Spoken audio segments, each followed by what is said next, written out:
They did rerun so wrong. My childhood revisited right there. Oh, that should put Good, a smile clean on your fun. face, right? That should put a Good, smile on your clean face fun. right there. I know y'all remember the show was happening. Yep. Everybody should remember the show was happening. Somebody said, "Where the hog come from?" Right? I don't know, but that's what we're talking about tonight. Welcome to the show. I am your host, Hmm. Granny, and I'm joined by the amazing Jayhawk and the absolutely wonderful CEO of IMO Media Group, Wayne Once, Sutton. Welcome to the show, y'all. Welcome to the show. Welcome to the show. Welcome to the hey, show. y'all do not be quiet tonight. Please don't. Please don't be quiet. Yes. Let's go ahead and get that out the way. If you don't know about algorithms, the whole world, including all social media, is run by algorithms. The way we get Hmm. into YouTube's algorithm and also Facebook is that you interact with us, you Hmm. give the video a thumbs up, you comment, you share. Please do all of those things. They are absolutely free. All it takes is your little thumb, your little digits, do a little work, a little magic, and come over here and join us on the show. You can watch from I Am Woe Media Group on Facebook, excuse me, on YouTube only.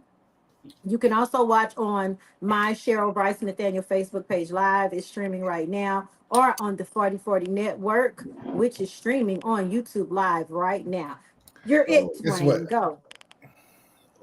I said I wouldn't on Facebook. I said I wouldn't, but Mama has different rules. Happy birthday, Mom. I just wanted to get on here and make sure we showed her some love. Um, and so I decided, hey, I might go one last time for Mama on her birthday since show falls on her birthday. So shout out to Happy Mama. birthday, Mama Sutton. Yeah, yeah, yeah. I I don't ain't know if gonna they lie call to her Mama Sutton, but you. Mom. Um, for the longest, it's always been she looks like my big sister. Wow. That's when I tell you her That's good nickname is stuff. beautiful. That's what I call her. Her name is beautiful. The black don't crack. not at all. Black don't crack. I'm telling you. Shout out to Motto.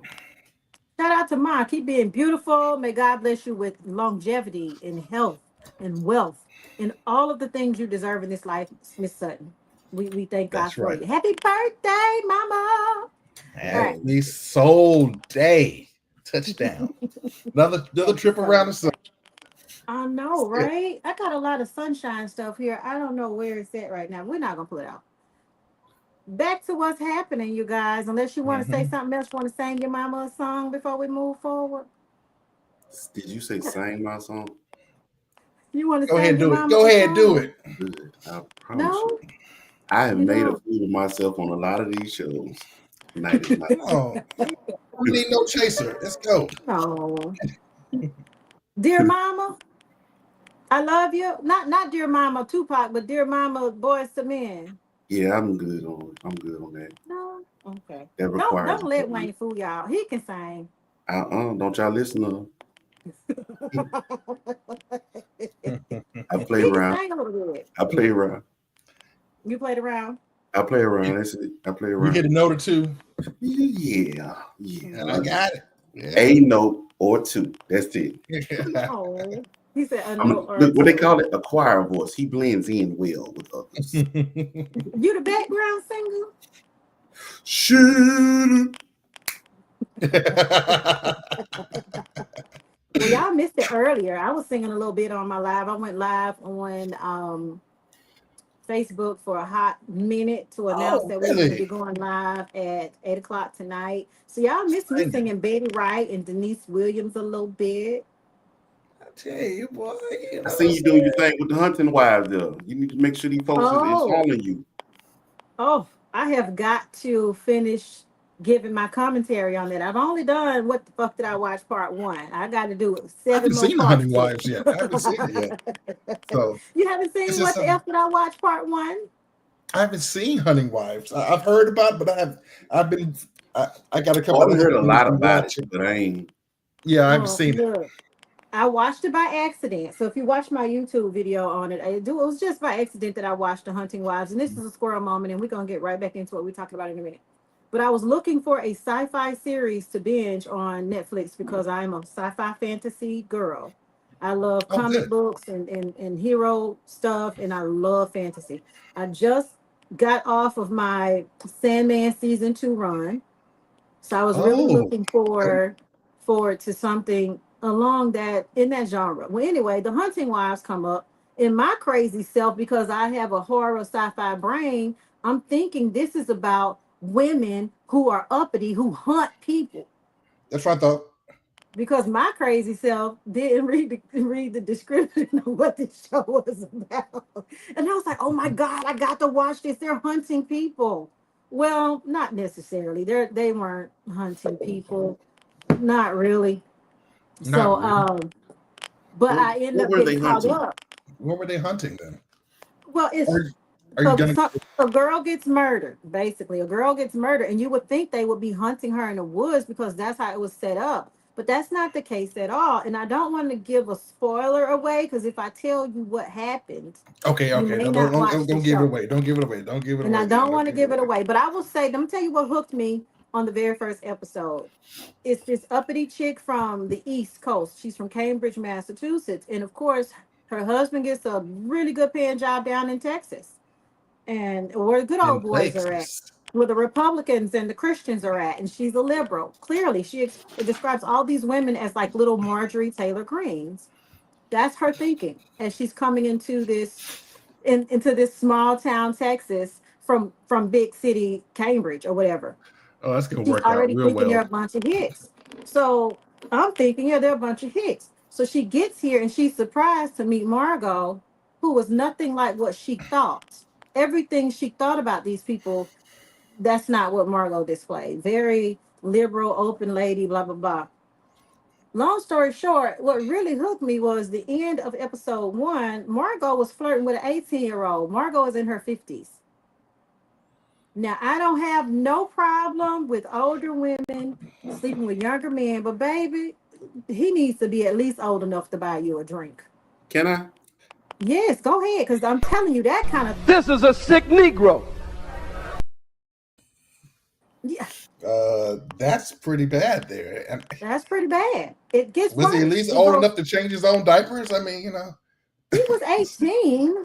He is was he still old in enough to high, change his own diapers? he Come on. was still in high school or had just finished high school because I think somewhere in that first episode they mentioned about he got a scholarship to go to college, a basketball scholarship to go to college. So it was the summer after he graduated high school.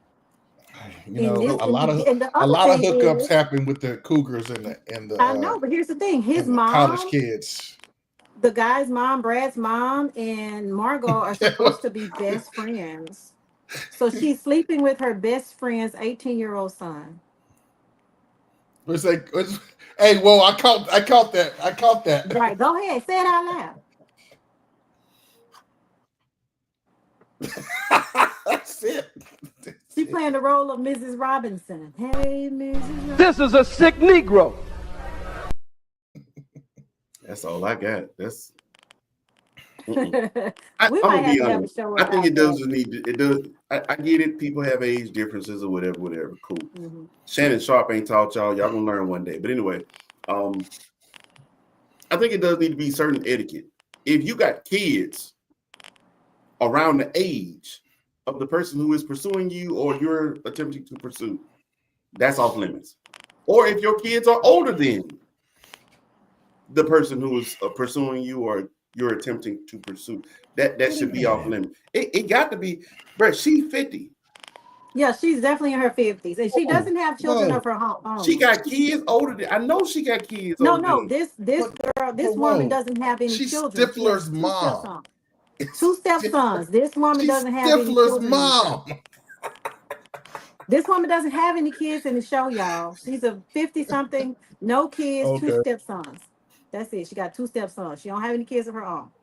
Still, But I don't want to give it away because I want y'all to watch the All rest of right. the Well, series as I give it. I go But check let's it keep out. it. this That's sounds what got me this hooked. sounds a bit interesting. If So y'all We want to got go to check it feel out, that The though. Hunting Wives on Netflix. Let's get to Go what's check it happening now. out.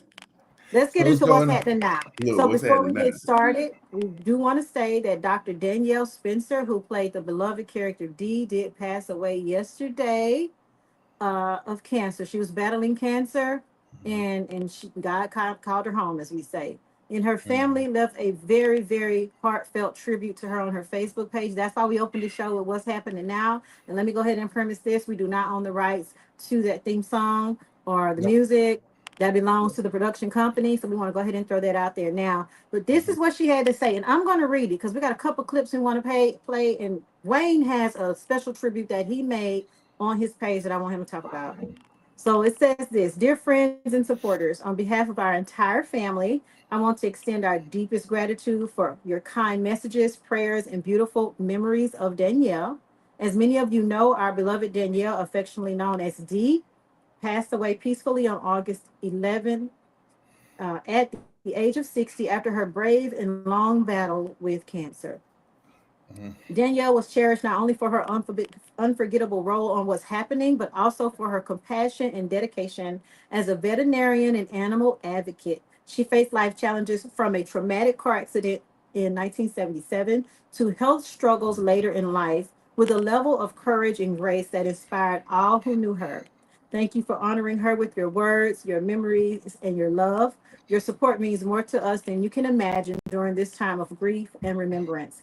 Danielle's spark will continue to light our hearts, and hers will shine through the legacy she leaves behind. With love and appreciation, her family. And y'all know we got some clips of Dee. Dee was the baddest, most grownest She was 11-year-old. I think she might have played everybody's little 11. She was everybody's little sister. everybody's Just little like Theo worrisome was sister. everybody's big brother, she was everybody's little sister.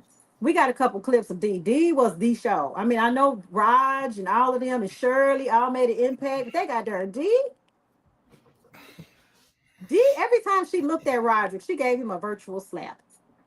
That's what Hey, her face said every time. Every time, man. you said a Oh, virtual don't So slap. worry. And I'm she giving also gave a it to verbal rerun slap. too. She gave it a rerun a lot too. she gave So it a rerun too. Sure did. You want to play that clip? Let's play one of the clips of Dee. Listen, let's go ahead and get into it. Because when I said you said a virtual slap, I'm like, I think she gave him a verbal one too. Just you tell me. All the time. Is mama home?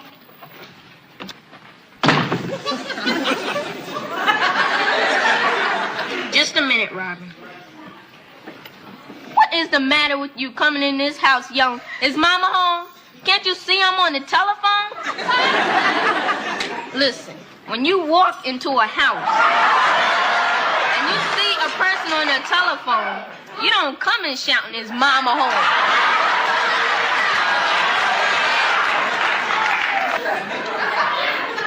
Robin, my brother just came in. I have to teach him the new manners. Now, what was your question? Is mama home? No.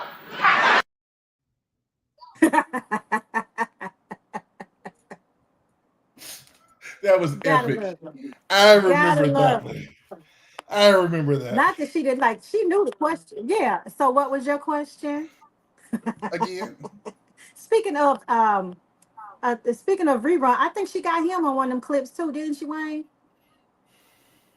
She got one. She She got should know rerun. better. She didn't know he was from the bank. That doesn't matter. A person shouldn't insult another person no matter who he is. You should know that, fool.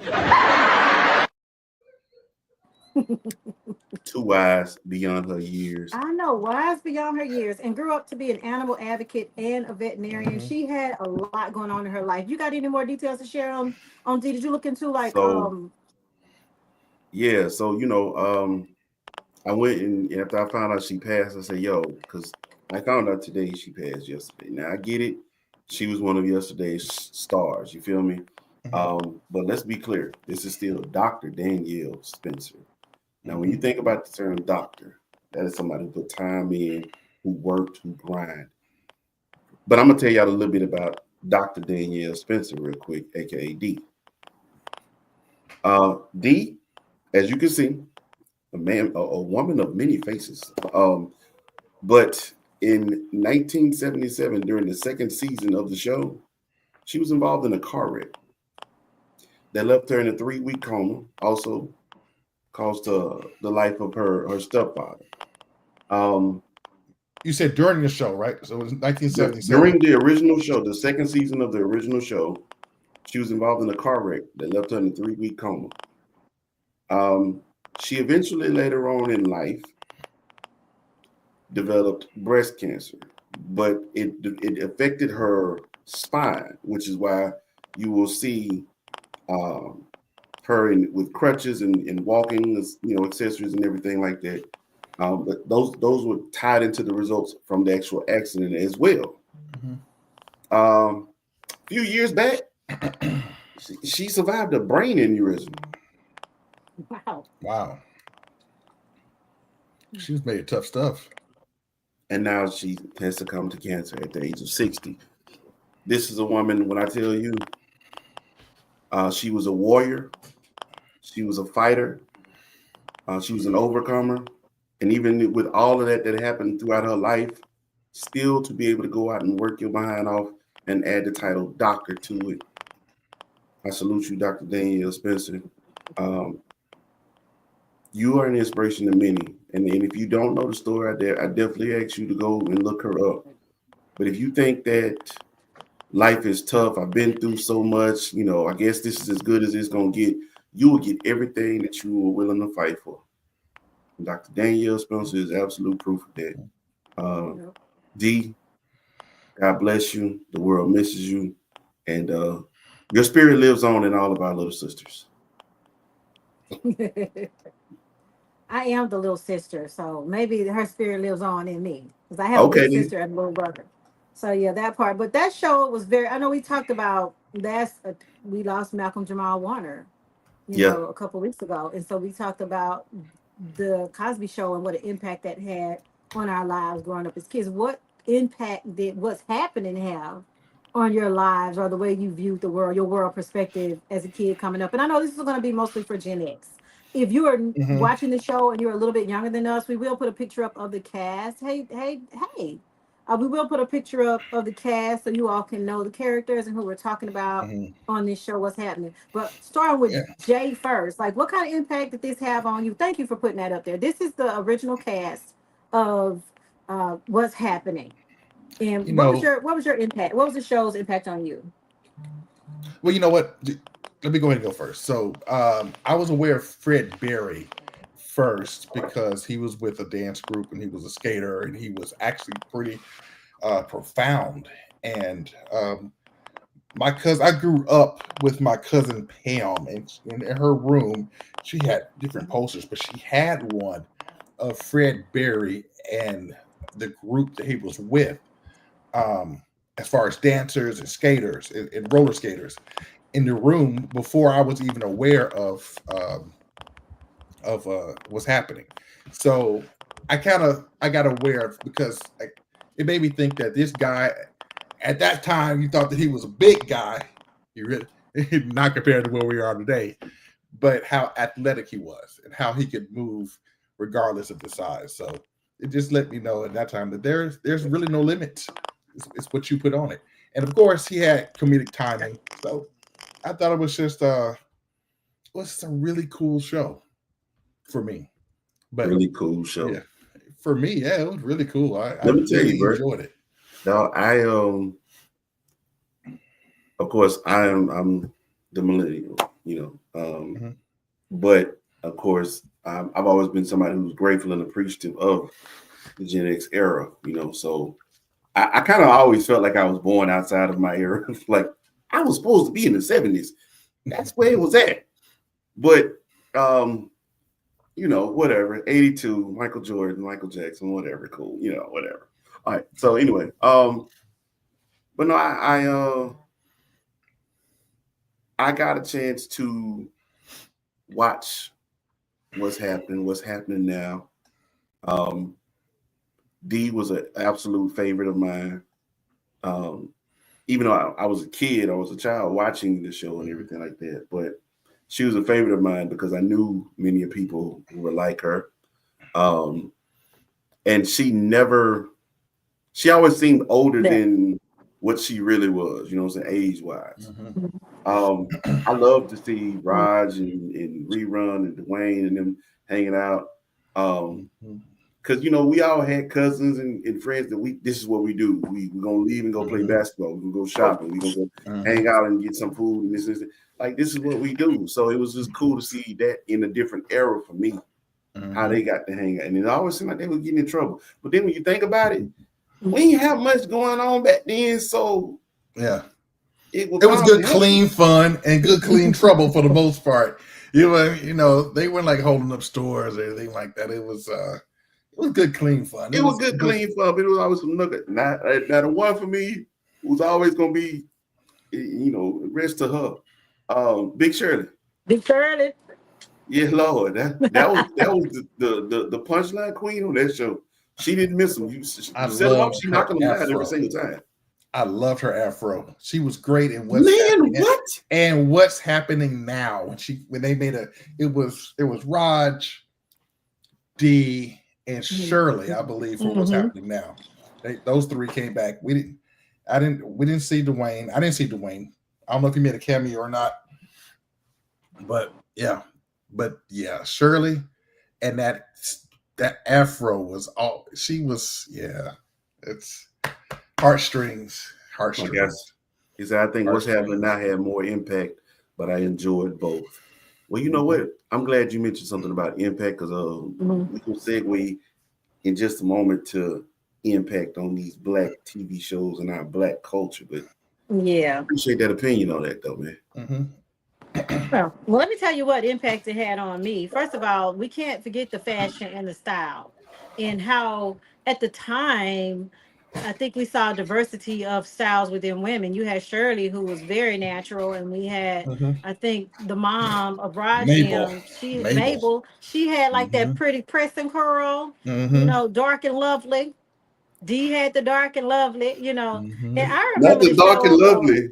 Dark and lovely. What was it? The relaxer, dark and lovely relaxer. Let me tell you for me. If y'all don't know what dark and lovelies and everything, they used to have those commercials right around Soul Train time. Yeah, they had the dark and lovely commercial, and think about the hairstyles in those shows, even though it wasn't expressly said. I used to love Miss Mabel's hair. It was always so pretty and so well done. And Dee's hair, although it was always in a ponytail or something, she always had the latest barrettes and stuff because I was a little girl too at the time. I'm actually younger than Dee by a decade. That inspired me on that show. And I remember rerun from Soul Train before he was on What's Happening Now. Remember the whole rerun move? Everybody's still doing that now. You have people the pop and lock. The pop and lock. That was him. Fred Berry. The pop and lock. And he had his own unique style with the plaid socks. Y'all know Black men wasn't rocking plaid socks and stuff until rerun came out with the plaid socks. No, I'm lying, because the Jackson 5 did the plaid socks and the little Kango hat. That was before my time too, y'all, believe it or not. He used to do that stuff on roller skates back in the day. He used to do it on roller skates. Man, that dude Fred Berry was the truth.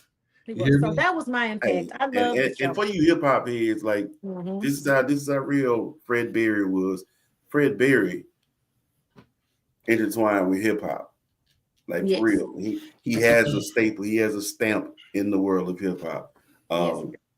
What's Happening is one of those shows that somehow, some way, Black families, we can just relate to these people, whether it was just as a single parent or even as a teenager who had the friends we were always in mischief, or even as a younger sibling who always, who D evolved into in the 80s?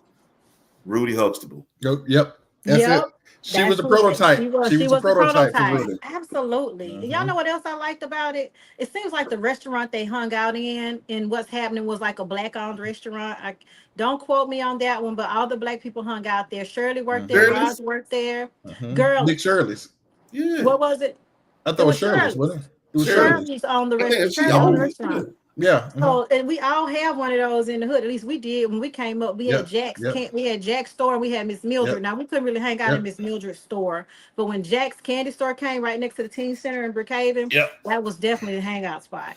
Like when I tell you, it gave What's Happening vibes. It did. So I think it captured the cultural experience of what it was to be insulated in a black community. I think that show, What's Happening, really captured that well.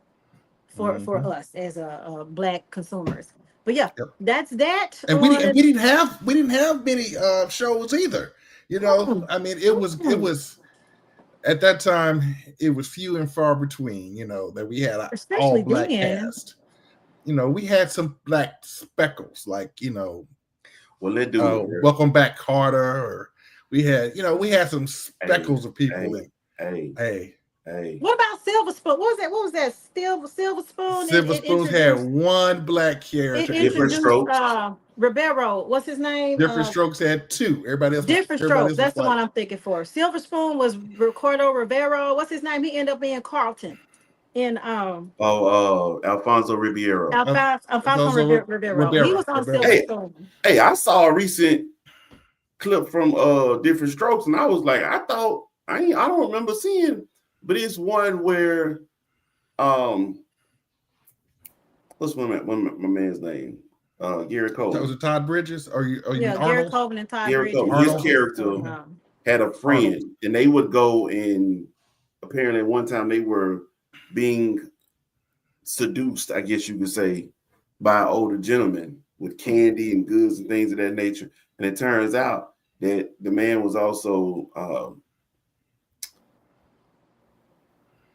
convincing one of the boys to take his shirt off and let him touch on him. And I was like, what episode? When was they airing this on TV? That was Different Strokes. That's what I'm saying. I remember, but I just saw a clip of it. I don't remember.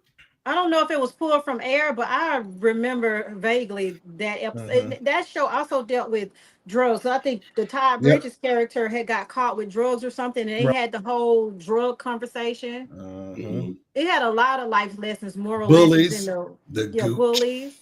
Yeah. So all of that. What you talking about, Willis? Yeah. And that's a sad story we got to talk about. Todd Bridges and what's his name? Sad story. What you was gonna say, Wayne? No, I was. But even when, like, you mentioned it, like the different topics, and I think we saw bullying in just about every show that involved teenagers and children and things like that. Because I remember seeing the bullying episode on what was it? I had just had the show on Family Matters. Yep. We saw Laura go through it. Remember, she got jacked for her jacket. I think I remember that. Yeah. She got Steve would go through it all the time. I mean, but we saw it on was it on Fresh Prince? Yes, bullying was addressed on Fresh Prince too. We've seen it, like we saw it in different, and we got to see it handled in certain way. Now they always try to tell us, de-escalate the situation. They try to convince certain people don't fight. We knew better.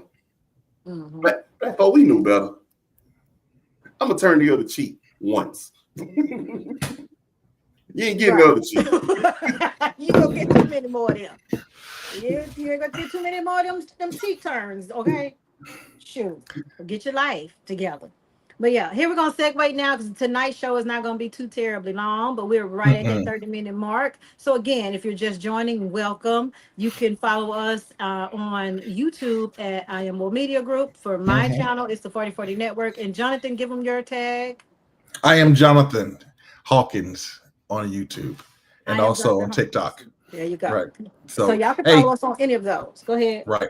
Also, hey, we love those who love us, but guess what? If you're a hater, go ahead and chime in too. We like y'all as well. The algorithm works just fine. So if you love us, hate us, don't matter. Go ahead, give us a follow, comment, share. Follow us on the burner account. If you're one of those people that talk about us like a dirty ass dog in public, but you don't want people to know you support us, just make you a burner account and follow us on the burner account. But I'm gonna tell you, we ain't gonna tell nobody. She mentioned me singing earlier, so I'm gonna go ahead and hit a little note for y'all real quick though, because if you come on here with your slick hate and everything like that, you can do whatever you want to do, say whatever you want to say. But I'm telling you, try Jesus, not me. Why? No hands. Again, we're gonna only turn that cheek one time. You get one time for the one time. That's it. Okay. And y'all come on over and check us out. We turn cheeks if we know we can whip your ass. Like I'll turn a cheek once because I ain't trying to smoke you right now. Right. But I ain't gonna lie to you. If you look like you got an advantage, I ain't turning nothing. I'm finna get mine before you get me. Yeah, y'all come on in here, enjoy it. Go. The water's just fine. Come on in Enjoy here. it. Algorithm Nation. Let's do it. Honestly, hate is just love in reverse. That's all that is.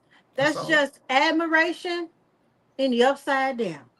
It's just So just misplaced come on love. up here. That's It's all. just misplaced love. We It's understand. all. It's all You know, good. I love them people that I find out later. They be like, I never did like her, no way. But they never had the nerve to like say that to your face. And every time you saw that person, they'd be like smiling and complimenting you on how good you look and how the family. And then you find out later, I ain't never like her, no way. Well, you could have said that to me. And that's okay. A lot of folks didn't like Muhammad Ali, but they tuned into every fight that they could. Every fight, Yeah. baby. Because they Every I fight. can Faithfully. give a damn about being like that. I just want to make sure you don't disrespect. That part. It's all My about respect is all I got. So LL said, I'm a good guy. I ain't a nice guy. I'm a that good guy. part. I'm a good guy, I'm a good girl, not a nice girl. Say it.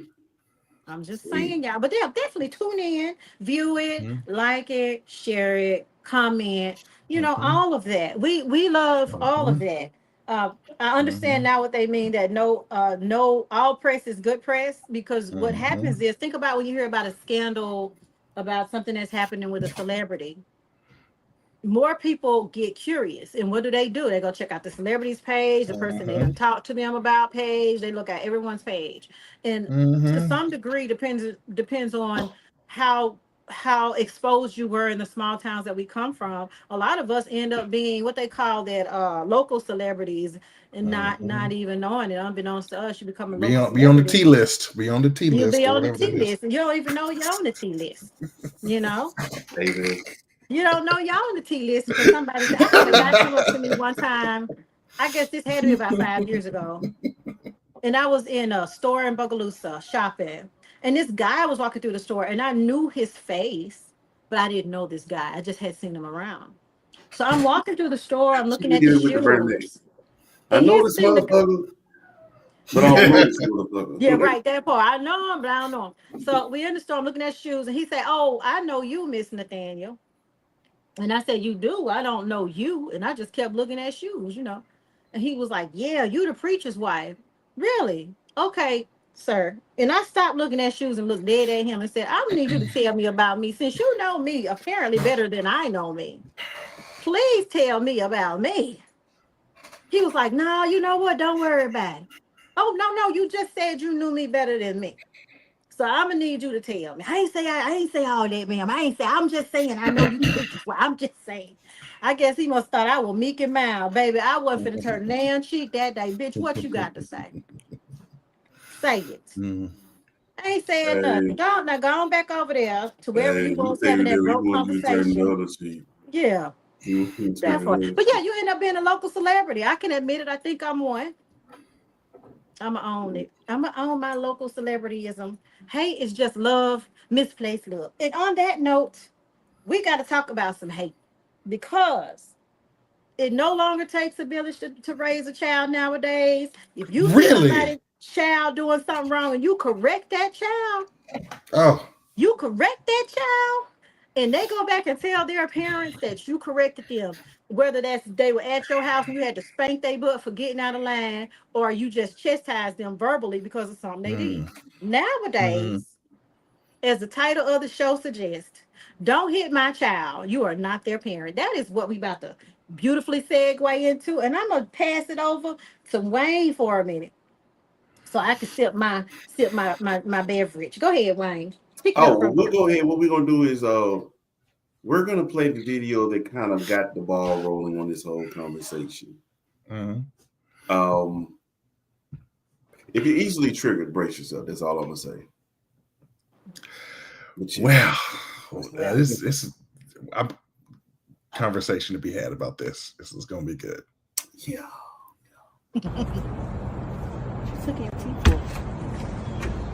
What's up?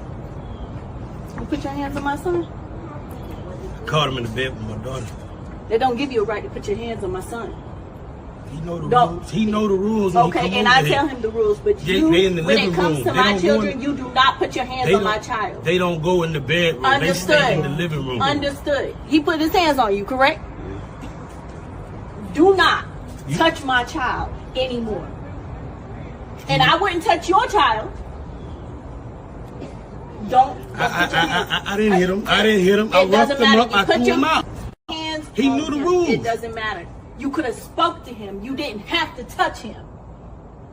You didn't have to use physical force. So Because did you know you I even, could did press you even know charges who on he you. was? Where he was? He said he was going to a friend's house. I didn't know he was coming over here. Oh, so you don't keep tabs on your own Of son. course I That's keep crazy. tabs on my son. That's crazy. And you need to watch your mouth, because don't tell me what I'm doing. I'm telling you. And Baby.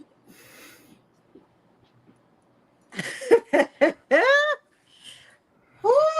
It I'm used so to be a glad. time that he would be lucky to leave out that house. Daddy Right. come home and catch you in his daughter's bedroom. There used to be a time. And I got a Okay, question. let's do this. Let's do this. Let's roll it back Yeah. to if we were teenagers and this happened back in the 90s or the 80s, because you know during the late 80s, early 90s, we were teenagers. Wayne is a little younger, but I think this may still apply in his case too, because he ain't that much younger. I know for sure back in Jonathan in my time, if a man came home and caught you in the bed with his daughter at his house, You'd be he terrified. about to fuck you up. Period. And You he gonna let might your parents not know. make it. Right. Because he was in the You might wrong not make it. place, baby. And he should not have been there in the first place. Now, that was 25, 30 years ago. Mhm. Fast forward to today. Think about, I substitute taught, and Jonathan was a teacher. I substitute taught for maybe off and on for 5 years where I was getting my bachelor's degree. Nowadays, the parents will clown you if you attempt to chastise their sons or daughters, or even discipline them in school on some really legit stuff.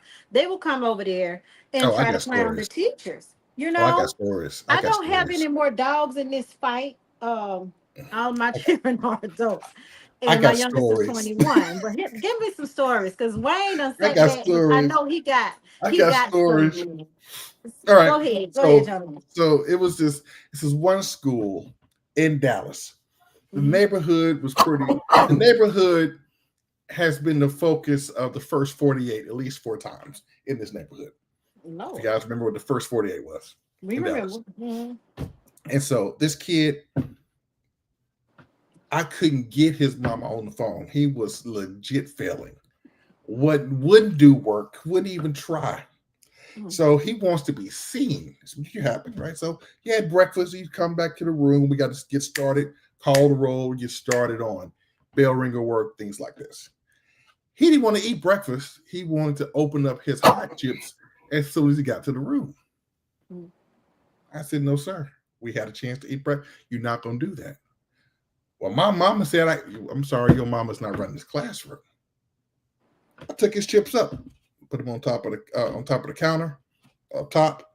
So come on, let's get ready. Why do you go to the bathroom? I knew what he was gonna do.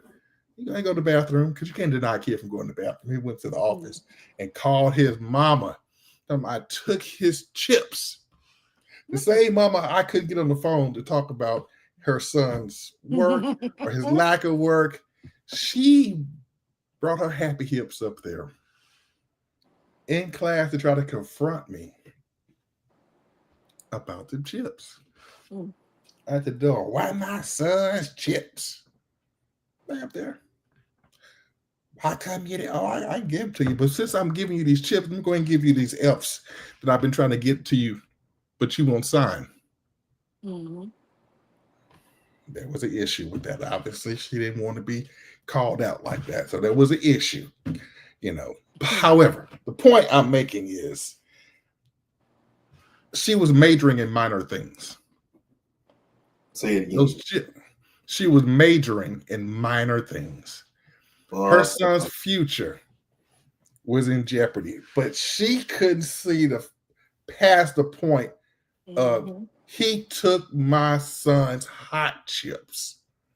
When your son sat in there, I saw him sit, and you didn't have to pay for breakfast. It was free. for all the students. And he didn't, but he wanted to be seen eating hot chips when no one else could eat hot chips in the class. So did he end up repeating that grade? That's what I want to know. of course he did. He actually was in on a group of students that robbed the chip man. So the chip. There's a guy that comes in and fills the the soda machine and the chip machine. He and a group of other fifth graders. He was fourth grader. Fifth graders. Fourth and fifth graders. Yep, that's what grade they were in. Lord. 9 and 10-year-olds. They went on the truck and stole the big boxes of chips, and they were running across the street and they were dropping bags of chips into the woods. Well, that's what he get. Now I want to get back to this person for a minute, just because of the seriousness of what it was. He I did caught want to ask this. one question before you go. Go ahead. J-Hawk. Mm-hmm. Why you called his mother? Why didn't you call his father? Because there was only one number on his on That's his all he had. sheet. It's the only number I had. Okay. Only number he could call. That's the only number I had. Next question. Mm-hmm. The video we just watched. Mm-hmm. Mm-hmm. Yep. Where was his father? I don't know where his daddy was at. That was a question I was going to ask. I also was going to ask this question too when it came to what's happening. What happened to Raj and Dee's daddy? Same thing that happened to that woman, that boy daddy that was at the door. Confronting that It's man. absent, right? So absent. Nowhere to be found. So and that's something I wanted to bring up. As a man, I probably would have said, you know what, man, I'm not going to have this conversation with you. I need to talk to his daddy, man to man. I'm not talking to you. I need to talk to his daddy. All right, I'm gonna shift my hat back now. Okay. Whew. Now I'm gonna say this. I don't know what lesson she thought she was gonna teach her son. I don't know the purpose of her going to that man's house, because I have 3 daughters. I don't have any sons. And my ex-husband helped me raise all 3 of those. We were a full family unit. Now, if Stanley Earl would have found a boy in either one of our girls' bedrooms, he would have yanked them up. Look, ain't no doubt about it. Okay, that young man would have got his wig snatched back that day. Okay, and my ex at the time would have happily taken him back to whoever house he lived at. And let him know this is not appropriate. Now, not to say we're not going to deal with our daughter. If that would have happened, we would, trust me, she would have been dealt with. We never had that situation come up in our house like that. But I can guarantee you, had it came up and he had to yank up some little dude for being inappropriate or in the wrong place, and that parent confronted us, he would have been ready. And he wouldn't have been as nice as that. He wouldn't have been as nice as that man was. And this was a preacher I was married to back in the day. So I know for sure that situation would have went way vastly different in my own situation had that happened back in the day. We thank God we never had anything like that happen where we found any guys in the house or they snuck in the house. Plus, my ex made it very clear that he kept loaded guns. He was not afraid to use them. He don't care how old your child is. If your child big enough to make the decision to do anything inappropriate in our house, and they have already, like that dude said, and they know the rules, they're going to suffer the consequences. Okay? So that's kind of how we roll. They're going to limp. They're going to limp back. Right. You roll over here, come over here wrong, you're going to limp back home. Yeah, and that's kind of how it went at my house. So I was telling Wayne when he brought this up that I kind of don't have a dog in this fight, because thank God we don't have to deal with the parents of this younger generation today. With that, I've heard women. I know a woman who was married. She was married to her husband. He was a very passive man. And she said that she didn't care if her kids were wrong at the school. She was 10 toes down behind her children. And every time something happened at the school, although they had a dad present in the house, the mom handled it. He never once went up to the school. Not that I know of, and I knew this couple for years and years. As a matter of fact, they're still a couple. So there are some households with some men in there. Mhm. Uh-oh. We lost her for a moment. For a sec. Hold Yeah. on. Yeah. So, I'll chime in on this part. yeah, go ahead, chime in. Yeah. Who Oh wait. There she is. Okay. Yeah, she's back. Okay, there you go. I gotta wait a minute. I think my internet is going down. Did y'all hear me? I think my internet did a thing. My internet Yeah, did a You you kind thing. of froze for a moment. Yeah, good. it did a thing. So so I don't want to put it just on single women that this happens to, that they're the ones that are always going to bat for the sons or the daughters or the children when they are in the wrong. I know some married couples who that particular dad happened to be hands off. Okay.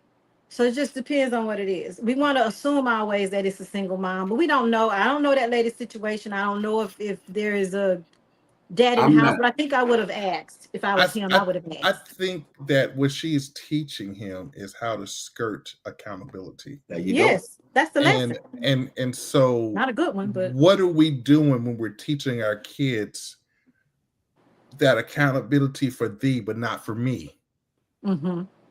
For go. Y'all ready for me to fire out?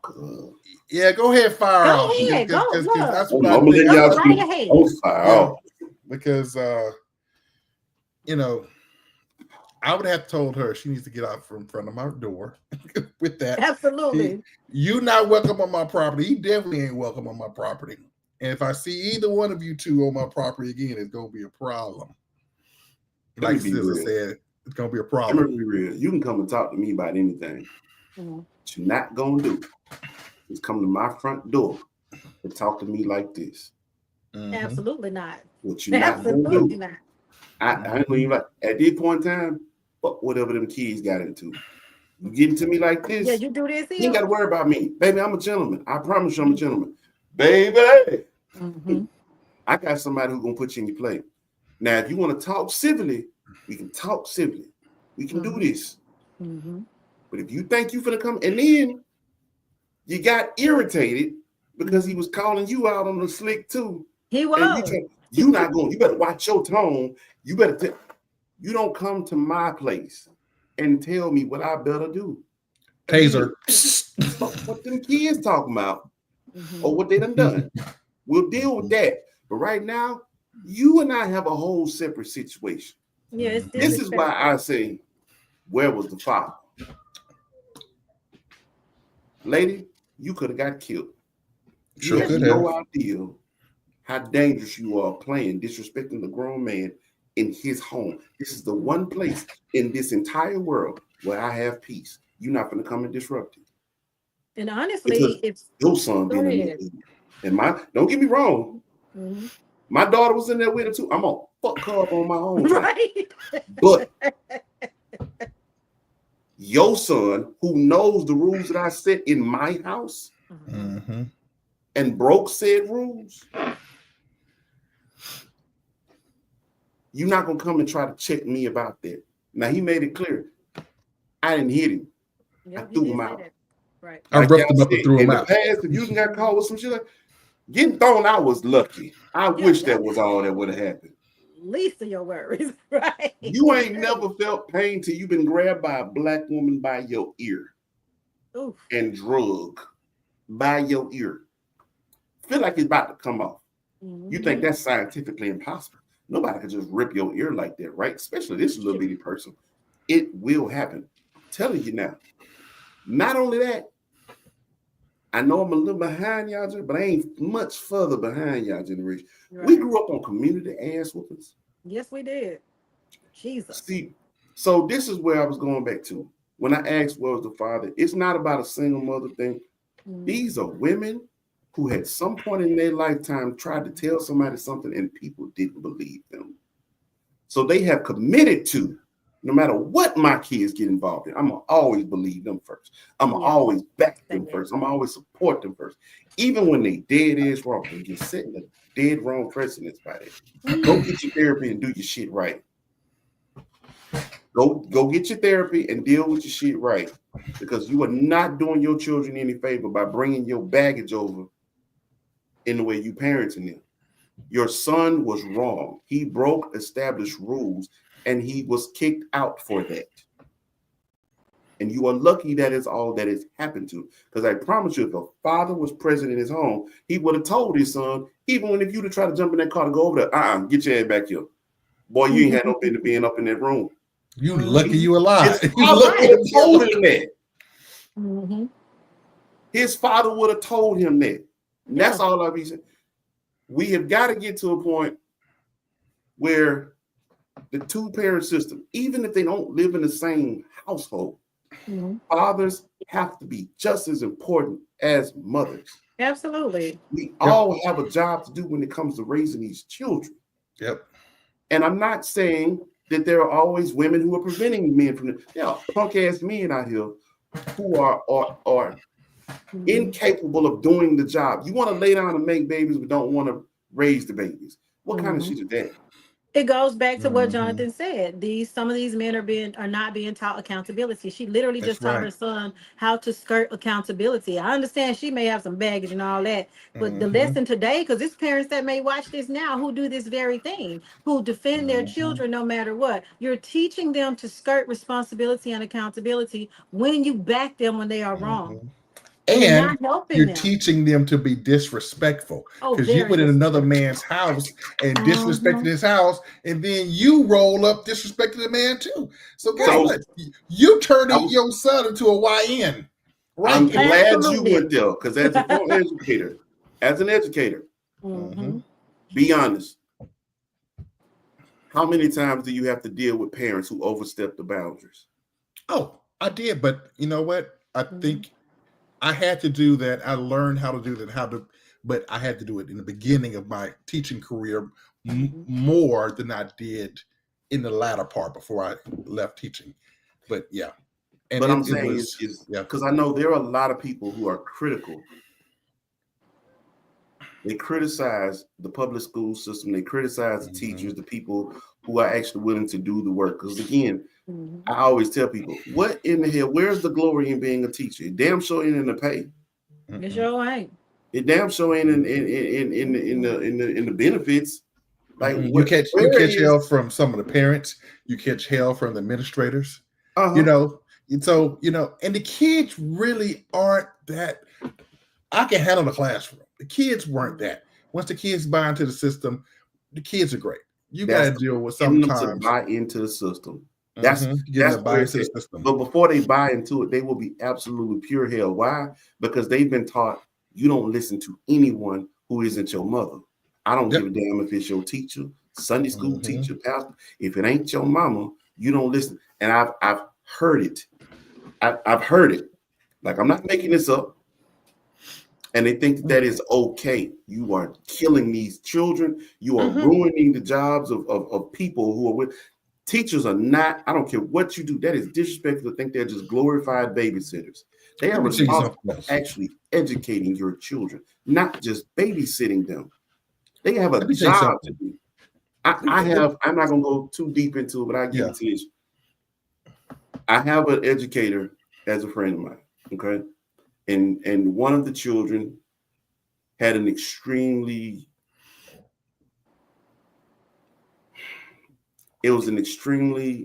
outrageous behavior disorder. Okay. And the parent, it was a known situation. The kid had approved medicine he has to take, yada, yada, yada, cool.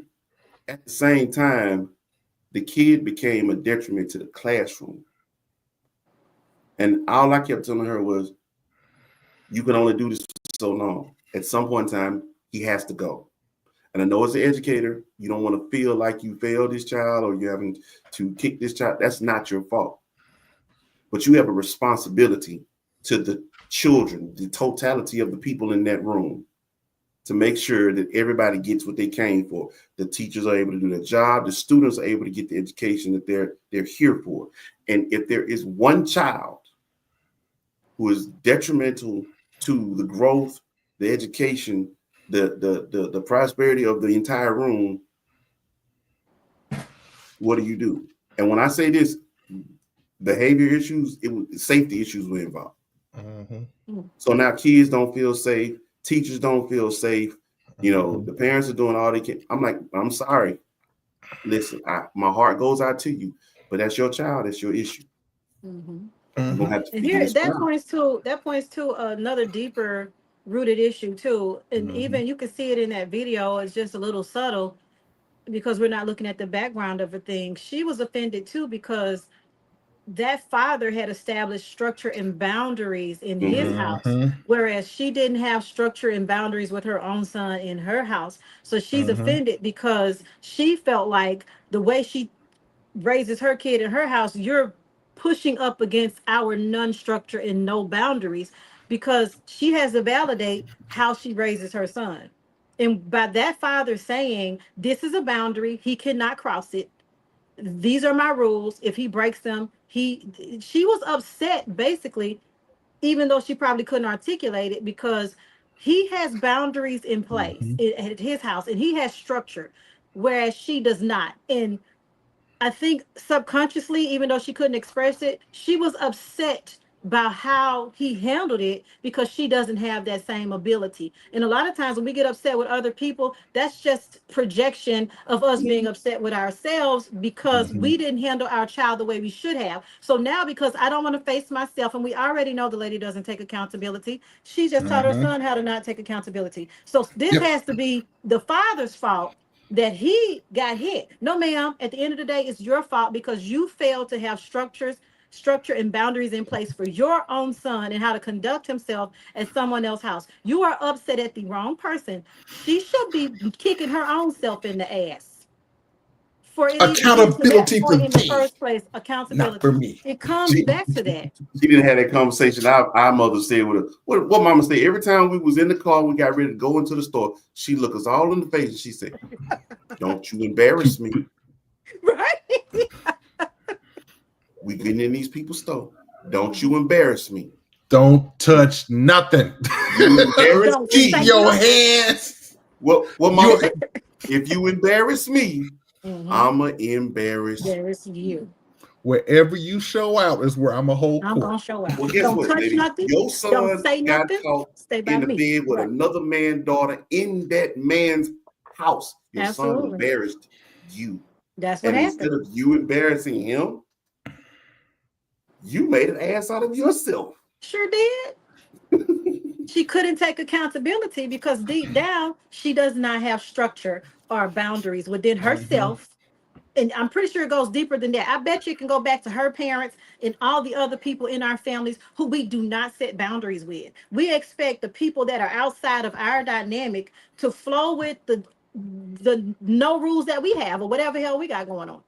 And that's why people are like, I used to get upset with parents. Like, why are you upset with me? Your child is in here and your child threw a book at somebody, man. Thank you. Threw a book at Thank you. somebody's head.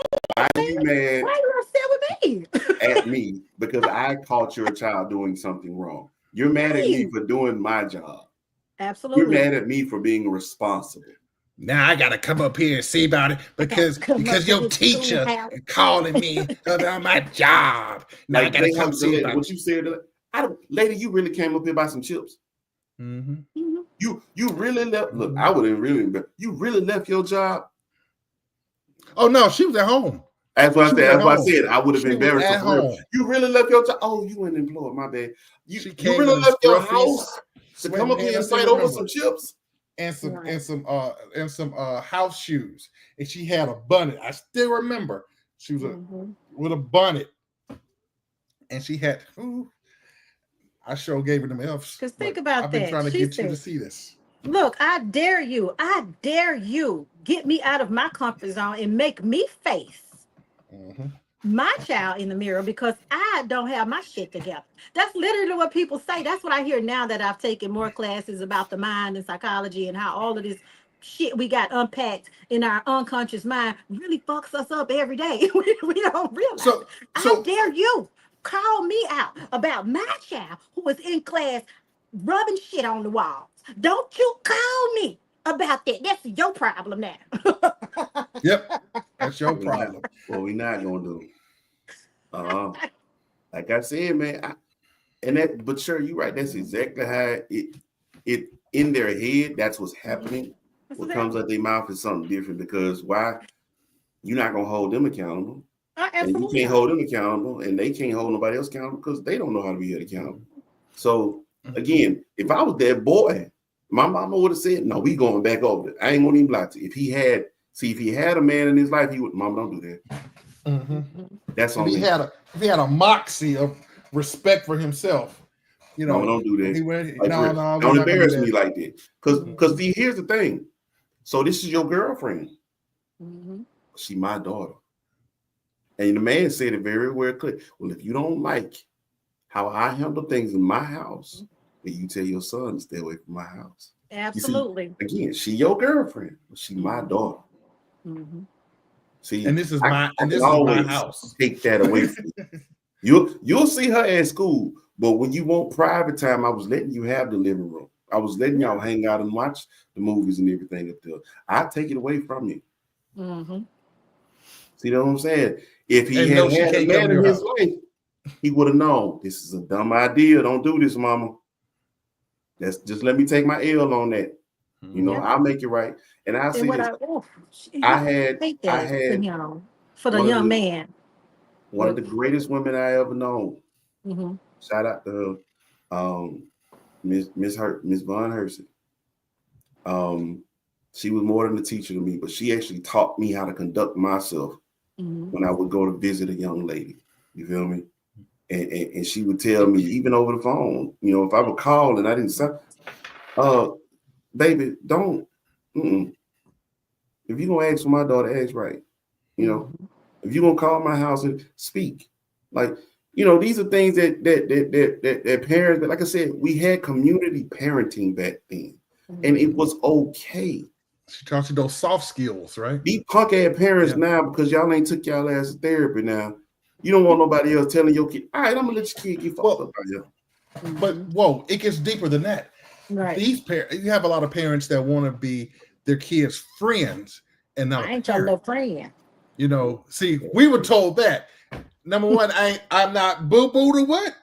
Fool. And I ain't one of your little friends. See, that's what we were taught. But we have a lot of parents today that want to be. Ross said how they lead.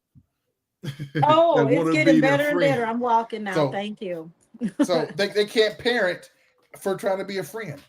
You know, they can't teach them accountability because they want to be their friends and they don't want to hurt little wootsies. Don't want to hurt their feelings. I mean, I don't care nothing about being. Listen, and I tell you that we do. So it's established. I've made this note. What am I looking at? Yeah, because you kept kind of looking down. Yeah, because I'm recollecting the facts. But no, it's been established. Your firstborn. I have my notes here too. Experimental child. Your firstborn experiment. I got my notes firstborn is your too. experimental child. We don't. That's when you realize, oh my God, I'm a parent and ain't no handbook. No. So you really are just figuring shit out as you go. And you're gonna probably try some shit that you probably shouldn't do as parents, but you're doing what you got to do to make stuff work. Cool. You have a second child, then you learn from your mistakes from the first one. So now, technically, the second child is getting a different set of parents. That's true. They have a more experienced thing, so they're not going to have to go through the experimental things that you had to go through. They don't know about having to run around butt naked because daddy couldn't find the diapers and mama didn't tell him where they were before he left going to the store. So you run around pissing everywhere and just don't know why your daddy mad at you. You know, they don't know about anything. Pops are he a pro now. Jesus. You know, Jesus. he keep a diaper in every section of the house now. Oh God. Got one on the bookcase. He keep one in the back pocket. Got a couple of them in the glove compartment. Like I That's got funny. They gonna catch me. I have stories on that too. That's ridiculous. You know, but then if it's the third child, that child now is going to have a different set of parents as well, because now you have parents who also learn how to parent more than one child. They had to learn that on the fly too. Absolutely. You had to learn that, because again, it's one thing to have one child. Now I got two. Wait a minute. I got to deal with both of y'all asses. We starting to get outnumbered up in here. So you have a third child. The third child now is different. Experiences a different set of rules, different parent. They pros now. Right. You get better. The learning curve gets better. And not only that, you're the older sibling, so you got to help out. And so now everybody, the baby, the third child is everybody's baby. Well protected, won't know, mishap. They really have the freedom to mess up, and nobody's really going to do anything about it, because you got experienced parents, you got protective siblings, you got everybody around you is guarding you. You know what I'm saying?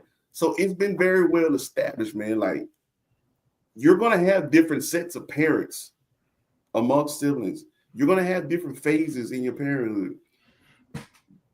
But these parents today.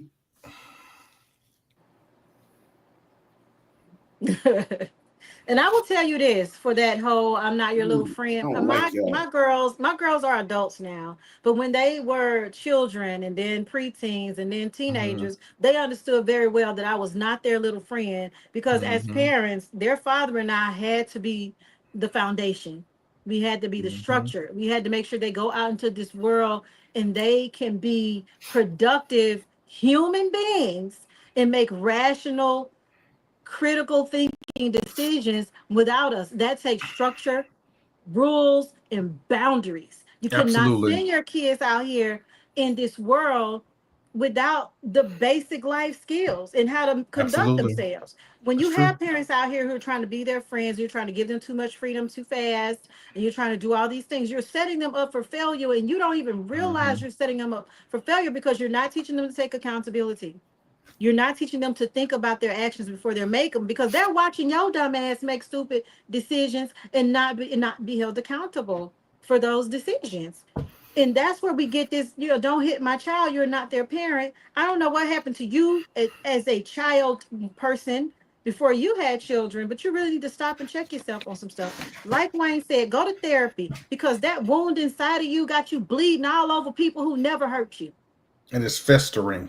It's a cancer. It's a cancer at this point. And let me be something, as a community uncle or whatever. I promise you'd rather me hit him than what the world got waiting on him. Oh, baby.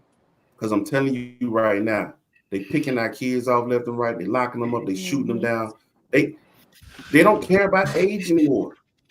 They just federalized the police department in Washington, D.C. just to try to get to YNs, alleged YNs. And homeless people, apparently. Yeah. If now listen, you guys. We're not going to discuss on that tonight. I do want to say this. I have joined the ACLU so I can get all of the updates, and they do have a template. So if you want to write any congressman on any issue that's going on, let me know, and I can send you the link, or I can put it on my Facebook page and on my YouTube community board, so that you all can sign up and really start writing your congressman. I've been writing my congressman since, I think it's been since February that I finally got the link, and I have been writing my congressman. Is he a lot of help? No, but I know I'm not the only constituent that's writing my senator and my state representative. I will write mine, but I want you to know who my senators are. I know who yours are. I'm in a Republican state too. I get it. Ted Cruz. I'm still writing them. John Cornyn. And And you know, with you being in Texas, that's a whole nother ball game, dog. Oh So, Lord. but I will write them. I will be on their butt. Still, we I got to will stay on be their on asses. I will be on Hot Wheels' butt that's a whole because nother ball. he lies a lot, y'all. He does, but Oh, that's all he does. Not a lot.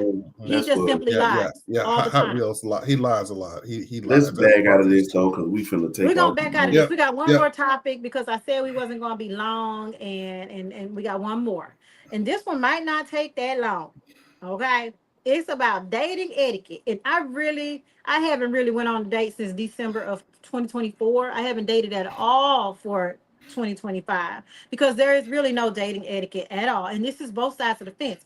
Because Wayne shared a text chain with me, and I'm gonna be honest. I was at the doctor yesterday, and I don't know if he knew from the way I was texting. I did not read the whole thing because I didn't catch Nan timestamp on the thing. I'm just thinking it's some guy that did not follow up the next day after a date was planned. Follow up the next day to just confirm that yeah, we still meeting at this time. He did that, and the girl just kind of ghosted him. So let's go. Let's talk about that real quick, and about that other one too, with that nasty girl who was trying to get back. Oh yeah. Because we're gonna do that too. You know, I do want to address that whole men can't take the pain that they dish out. You know, when women say that, Mhm. I have that's a pet peeve. I hate that saying, and we're gonna What? get into that why. Which saying is it? Men can't take the pain that they dish out. Oh, oh. And I'm gonna explain it to you later on. Yeah. Yeah, let's get to these text messages part. So what happened was I saw a post and the guy came to social media because he was absolutely confused. And I was like, all right, some YN don't know what he's doing. You know, I know that he's pissed in the dating pool already. Cool. So I said, screw it. He shared the text messages. Let me see what happened. By the time I finished reading these text messages, I went and kissed my wife so hard. Thank God I am married 13 years happily. I'm so anyway, enough talk. So I'm gonna put the text messages up, read them out to you. Cheryl, if you would, I don't know, can you see it? You know I can't see that. Okay. I can see him, but you can see it, All Jayhawk. right. Yep, we can All right. see it. All right, so Do the timestamps. Do the timestamps too, so they all can right, so understand. I'm gonna read the timestamps and I'm gonna read the blue. Jayhawk, you get the gray area. All right, let's roll. So the blue area is the young man, and the gray hawk is the woman, and he's trying to, we'll say, interact with. Okay. You want me to use a voice like this? I don't know, but I mean, hey, do you? All right, so it starts off. Timestamp on it is 7:05 p.m. Okay, 7:05 p.m. We'll say the night before 7:05 p.m. He says, "Hey, what time were you thinking for tomorrow?" Whatever works for you. He says, "Does 6 sound good?" Perfect. I'm so excited. It's so yummy. Me too. I'll try not to be the usual messy taco eater. Don't judge. Did you look at the menu? I have to look at the menu before I go anywhere because I need to feel prepared. Oh my God, it does look good. I want to get everything. Have you been? Do you have any recommendations? I usually do the burger one and the Nashville chicken. I can't read the other part. My Nashville friends. chicken, something, my friends. All right, cool. Okay. So after reading that, what do I take away from this? Cheryl, as a woman, matter of fact, we're going to ask you, as a woman, after reading that, what do you take away from that? It looks like they planning to get together. They're planning a date at a taco spot somewhere. And even building up a little excitement about it, aren't they? Yeah, a little bit. They're talking about the menu and what's on it and what you're going to order. Yeah, whole conversation going on. Oh, okay. This is 7:05 p.m. the night before. Okay. Okay? All right. So, the very next day, if you look at the timestamp, Oh, here it is. I like it. Oh, yeah. Now I'll go back and read it. Okay. I usually do the burger one and the Nashville chicken. My friends like the bang bang shrimp one and the Nashville and tuna. Ooh, I think I'm going to go for the shrimp and a Nashville for sure. Are you a queso person? Is the sun the brightest planet? Oh, she ain't smart. That should have been a red flag right there. Sun's a star, but cool. And he definitely hit the high on it. Phew, good. We're getting queso too then. Perf. All right. End of discussion. There's no good night, goodbye, no none of that. All right, cool. The day of the date. It is 4:02 p.m. 2 hours before arrival. Hey, maybe a silly question, but it's the Banditos in Pentagon City, right? This is just for location. We just want to make sure we're going to the right location. Right. It is, yeah. But I hadn't heard from you all day, so I assumed it wasn't on, and I made other plans. Smiley face. No, not smiley face, frowny face. Okay. So yeah, so I wish I would have known, and yada blah blah from there. After reading that again, I went to my wife. I gave my wife the biggest kiss. Thank God I have to deal.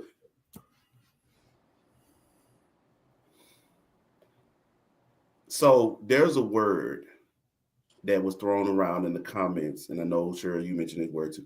Confirmation. So when you say dating etiquette, Cheryl, when is a good time to confirm the date? He did great. I didn't check the timestamps, but he did it 2 hours prior to the meeting, which is great timing. Earlier is fine, but I think the 2 hour window is great. He confirmed. That was him confirming. It might not have been an actual, the words, I'm confirming that we're going at this time, but he did say, is this the right location? So I didn't catch that. I'm thinking that maybe a couple days passed or something. I don't know. And he didn't follow up because I've had that happen. And then the guy just was late as fuck coming to the goddamn date. We're going to talk about that in a minute because dating etiquette is a thing. But the guy followed dating etiquette. He followed it to a T. The young lady, on the other hand, she should have, and this is just my opinion, I felt like if she was going to change dinner plans, she should have texted him and said, something came up, blah, blah, blah, blah, blah. I need to reschedule this date. But instead, what she did was try to put it on him because she hadn't heard from him all day. Honestly, 2 hours before is a great window to find out if we're still meeting up. Or even if she didn't want to tell him ahead of time, she could have at least texted when he said that and said, oh, I meant to text you. Something else came up. I need to reschedule. Anybody with any kind of common sense would know to follow up with him with something. But she didn't. She said, I ain't heard from you all day, so I made other plans.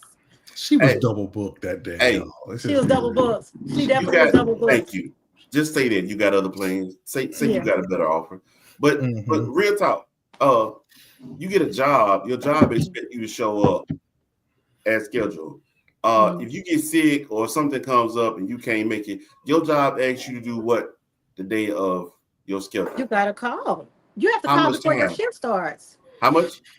Before your shift starts. They ask you what, at least 30 minutes to an hour, or most people say at least an hour before. At least an hour if you can. Yeah, so I can accommodate. I know emergencies come up, but if you can let me know at least an hour before, so we can get someone else to cover your shift until you get here. You know, we need that. We need to know that. So if he hits you 2 hours before, what the problem is, y'all? Well, I didn't catch that part. And I argued with Wayne. What the problem is, y'all? It wasn't no problem. The problem was if he hits you 2 hours before. Here's why I want to know. What's wrong?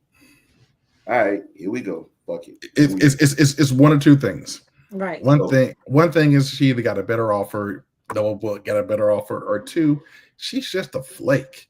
And either way it goes, you'll call during what? What the fuck? How you gonna call during the date? You late, bro? Bro? I came with you, bro. You're late, bro. Yeah, look, that don't too much work. I don't know if that works for you, man. You gotta. I don't know. That's a Now, let me challenge. tell y'all my But experience because I believe dating etiquette is important. It is important that we mhm, communicate. It's important that I know the day of that you're still showing up for whatever we plan later on that day. 2 hours is a great window for me. You know, mhm. I'm not gonna put something on top of that plan. I'm just not that kind of person. We gonna meet if we say we gonna meet. So, I guess this was a couple years ago. I think I told Wayne this. We planned a date with this guy. He was coming up from the coast. He was coming to meet me for dinner at this very nice restaurant downtown Covington. And so I get there, get to the dinner, and I'm thinking he said he was going to be late, and I was like, "Oh, that's great." But then when he called me, I'm sitting. We had to get a reservation for this particular restaurant. I'm sitting in the restaurant, and he calls to let me know he's still on I-12. Where are you on I-12? Because I'm in Covington. This fool was talking about I'm passing through Bay St. Louis, Mississippi. I think I'm gonna go ahead on and do my dinner and leave. And so, of course, I waited a good, 30 minutes. I said, let me go ahead and get a water and a drink. So I had my water and my drink. And the waiter comes back over, and I was like, you know what? I'm just gonna go ahead and order my food and eat, and I'm just gonna go home. So I didn't leave because it's a reservation, So I sat and I ate anyway. The guy shows his late ass up. Literally, it's an hour into me eating alone. I was just gonna say, if he in Bay St. Louis, he at least an hour away. He was an hour away. I sat for an hour and ate by What was myself. he And when doing? he was just late leaving, he was late leaving the But coast. you don't give a heads up. He didn't give a heads up. And I'm because I thought, like you said, we had talked that night before. We knew where we were going. Mm, We had FaceTime that morning. So when we FaceTime that morning, I'm like you, Wayne. I already talked to him. We FaceTime that morning. It's cool, right? We're still it's on, you know. So when I get there, I assumed that just like we talked about that morning, he was gonna leave his house.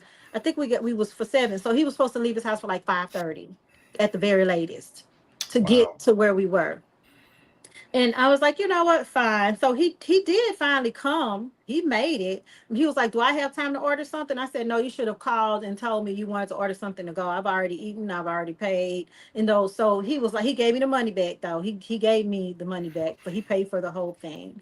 So he did cover the bill and all of that. But do you think we went on a second date? Bro, you knew you was gonna be late before you called and said He knew he you was was gonna in be late before. St. He Louis. probably knew Well, I said if you, you were supposed to call and say, "Look, I yeah, am so behind in my day. Can we reschedule? I know we right. have Communication. just have Communication. some type of consideration. Like Communication. this the part I need people to get. This ain't even dating etiquette at this point in time. Right. This It's is just simple etiquette. consideration for another human being. That's true. People have, like I said, when you ask somebody to do something, they blocked off a schedule of their life to spend with you. Hmm. I could be doing anything, and I know I might not even be the busiest person in the world, but sitting up on the couch watching my movie still means the world to me. Right. I could be moving on with my series. What it don't matter. I could be getting money. I could be getting laid. I could You can be whatever, doing anything at this point, sir. anything other than sitting here waiting on you. When you Camille call Cosby and said just say, this. "I'm going to be late." I get it. Everybody's not an on time person. We're not, time sticklers. Like I get it, but be considerate. And unfortunately, we live in a world that's so fucked up. People don't care about other folks' time. You can waste yours. Right. Don't waste mine. You know Yeah, what? That's a definitely not sign of waste that's mine. also a sign of respect too. Because if you That respect the Right. person, you'll be on time. Camille Cosby said this, and I saw this on a interview she had with someone. She said this $100 bill she had in her hand. She said, if I lose this $100 bill, I can make more. But if I lose an hour or two of my time, I can't make that back. No. That's an hour of the time that I have on this earth. That's gone. It's wasted now. And Right. that will, and she said the comparison is I'd rather lose money that I can make back than lose time that I can never get back. Yeah, you can't get that back. And you're And let right, me it's ask y'all a question. disrespectful. That's why we didn't go on the second date. Because he also thought that if he smoothed it over with money by paying for, everything, that just made it okay. No, the disrespect is still there. Like you said, that you He's done wasted that my before. time. It's He's done that done. before. So no, he didn't get a second date. Matter of fact, he on block list right now. And that was But 2 years ago. let me ask y'all a question. Mhm. Which one do you expect more out of? A movie or the person that you're watching the movie with? What do you expect to get more out of it? The person. person. The movie Okay. is background noise. All right. Yep. So if I watch a movie and at the Mhm. end of that movie, I feel like I just wasted 2 hours of my fucking life. How do you think I feel Ooh, baby. when the person, you get where I'm going there, right? Mm-hmm. Okay. Aren't you Because I happy mean, you're I've had married some movies, now? I'll be like, yo, I can't get that back. Oh, Oh my I God. had that happen recently. Don't y'all ever in your life watch the Queen Mary? It's based on that haunted ship that's based out in California. That was a whole 2 hours of my life wasted. And I watched that on Tubi and I still want my free time. Tubi. That shit was trash. That's your fault The for worst horror investing Hey, in movie. Tubi. I'm gonna keep it a buck with y'all. I'm gonna keep it a buck with y'all. So I used to go hard on Tubi because they used to have all our old shows and stuff like that. That's why I used to Right. watch That's My Mom and shit like that. But then I found out who owns Tubi. I don't really fuck with Tubi Oh like yeah, that. Fox. Yeah, Fox on Tubi. If y'all didn't know that, Yeah. Fox owns it. And I So was like, oh, so y'all got all our shit over here because you pandering to Mhm. us to be the audience for you in this. And then you guys are magging to build up on Tubi. us to death. Yeah, I cannot stand it. The hypocrisy is too much. We got one more topic, and I just don't understand the mentality behind someone who thinks like this, especially because she is part of the female, Go ahead, share it with us. I the can't wait for this. female side of things. Oh, whew. So again, I So told Wayne y'all earlier, found a post. Wayne found a I post. I hate the saying, Women, we can't get our licks back. I'm gonna start it there. I don't care if a guy cheats on you. You cannot get your lick back. It's not just this like way. with time. You cannot get your time back the same way you really can't get your lick back in the way that he can. And I'm gonna say this before we show Oh the, God, the yeah. post. My cousin told me this because I put a post up on Facebook years ago, and I said it's crazy because they always say women can't do what men do. Men can go out here and sleep with as many women as they want to, and they won't be judged for it. But a woman cannot do the same. Why? And he said this. He said a master key can open many locks, but for a lock, there's really only a certain amount of keys that's going to fit that lock. Women are the lock, men are the keys. And although he may have that master key to hit a lot of females, all them keys that you letting go in your lock, they don't fit. It don't work the same. I know it's a double standard that we hate, but spiritually, energetically, Blame nature. physically, Blame in nature. this Don't blame us. world, when it comes to etiquette, we're talking about etiquette.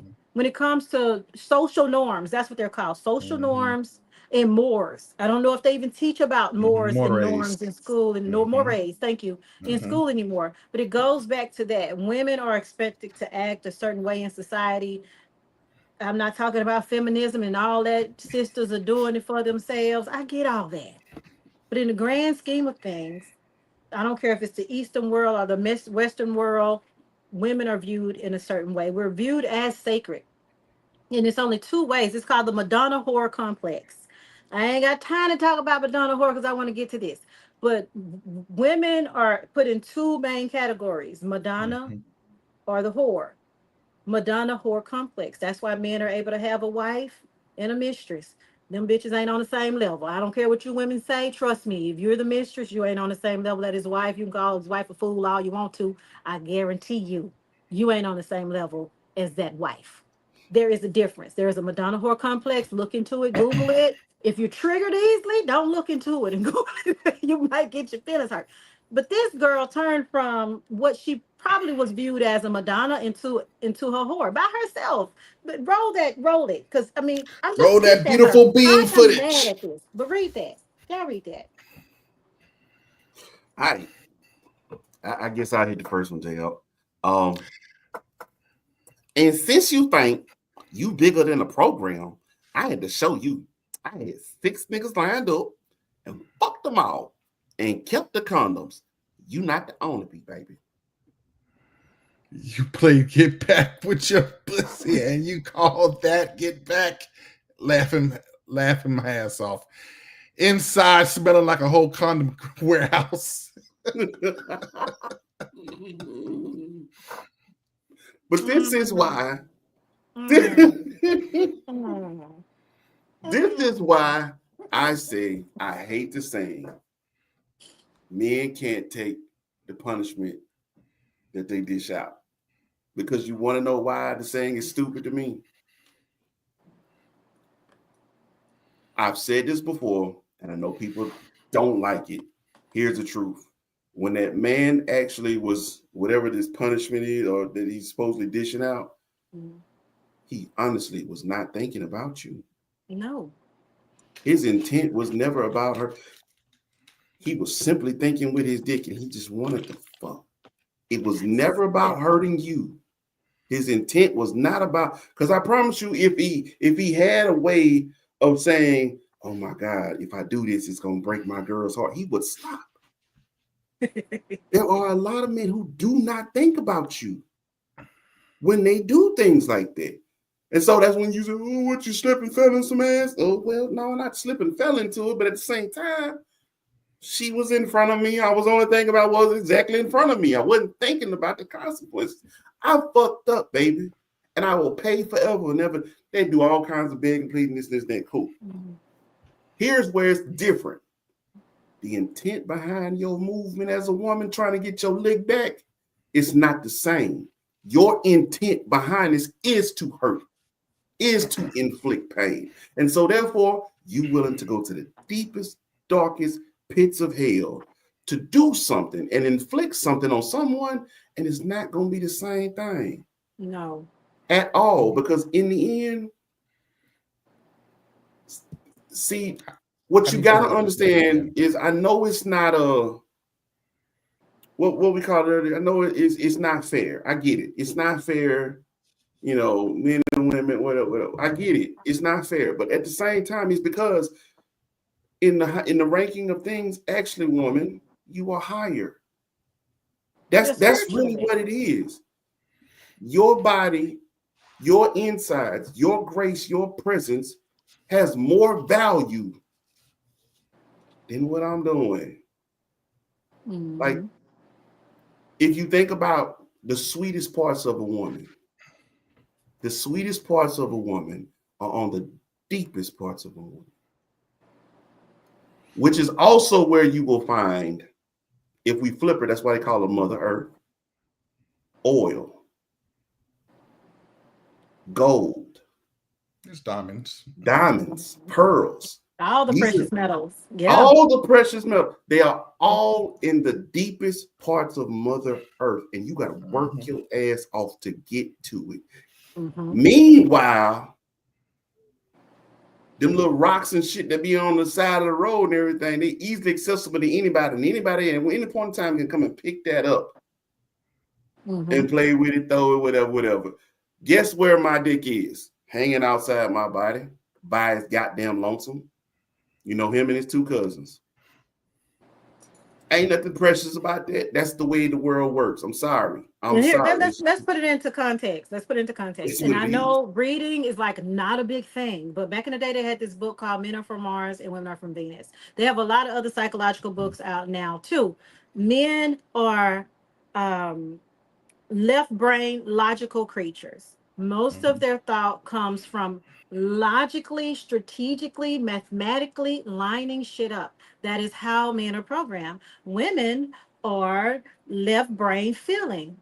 Let me see, right brain feeling, right brain feeling, left brain logic. Men are left brain thinkers. Women mostly are right brain thinkers because we think spiritually, emotionally with our hearts. Men think with their minds. Not to say women don't think with their minds, but men take a strategic approach to life. Women take a nurturing, spiritual, emotional approach to life because we rear the children for the most part.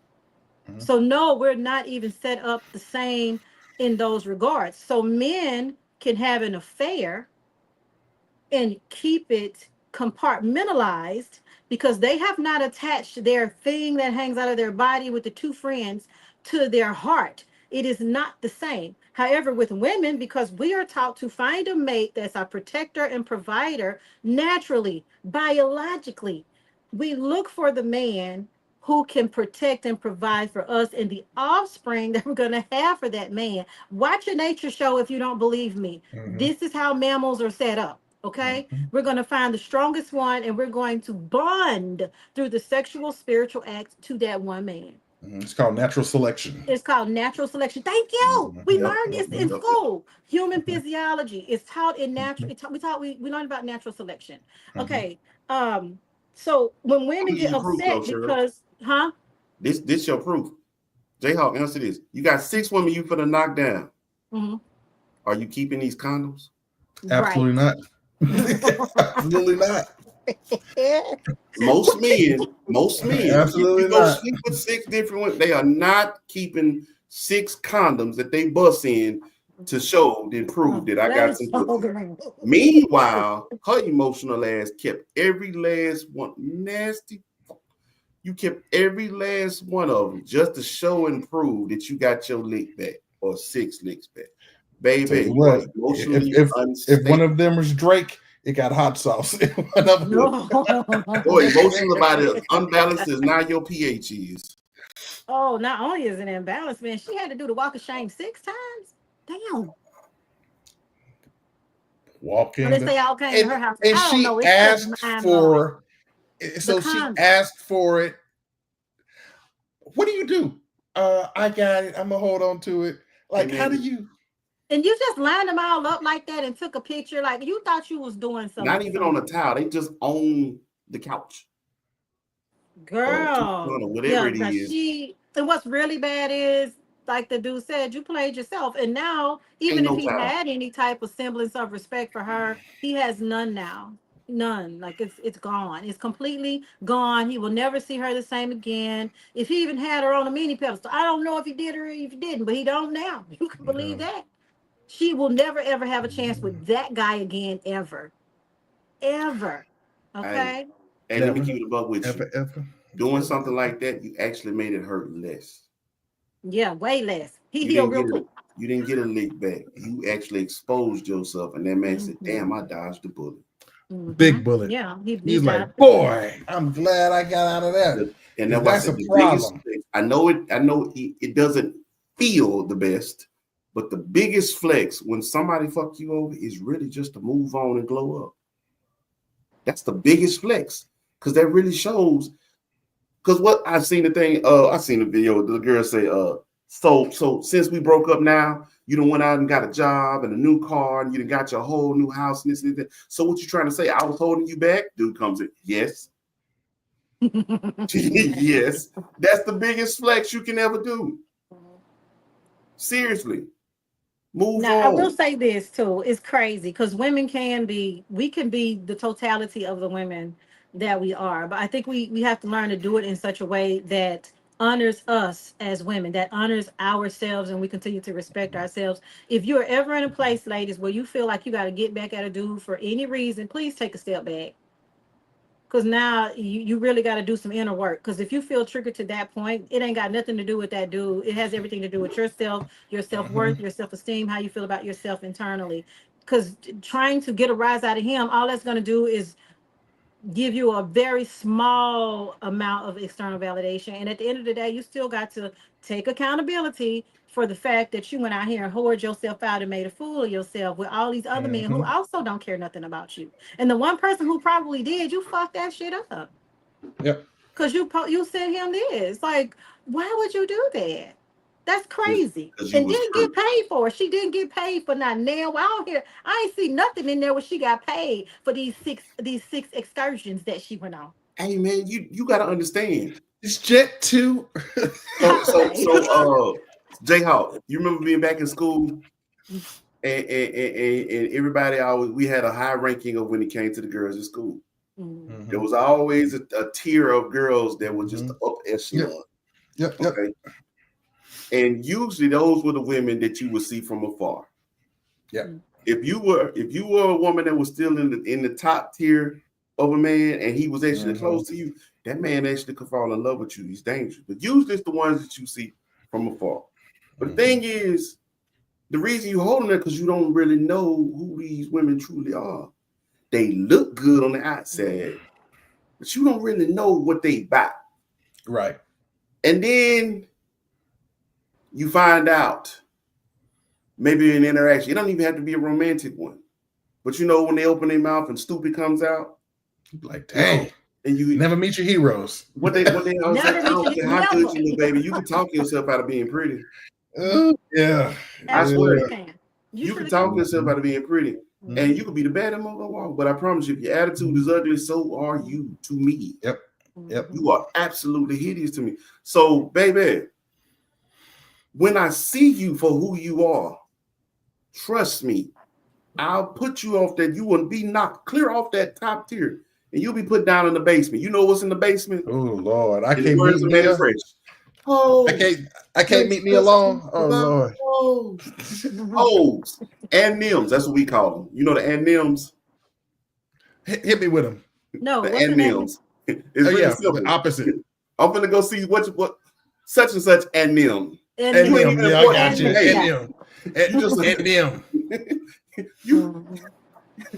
you Michael Jackson and the Jackson Fives. Yeah, you back there. You background. You in the the basement. five. You Oh, okay. Once we knock you down off of here, You the in Blue basement Notes. now, baby. You not right. Harold Melvin and the Blue Notes. You And the Yeah. blue note. You part of the book. What? You not Yeah, Michael. you You part of the blue Tito. notes. Matter of fact, you Randy. Mhm. You coming off the sidelines like you wasn't even in the original fight. We gonna pull you in a substitute. Ooh. What? I'm What just happened? saying. What Wayne? I'm just saying, man. You gotta. Can you see Sometimes me, we gotta Jonathan? take emotion out of things She and just played think herself. things through. Yeah, look, my thing cutting up again, man. It's cutting up again. Oh, 1 minute. 1 minute. 1 minute. Dougie Fresh is on. Can you hear me, Jonathan? yep. I can hear you. Affirmative. Oh, okay, affirmative. So Yeah. we're gonna wait for Wayne to come back on because he's in a storm. I think it's a storm where he's No, at right I now. see Wayne. I see I'm Wayne. good. Well, why I can't see Wayne? I don't know. I don't know. It's probably on my end then.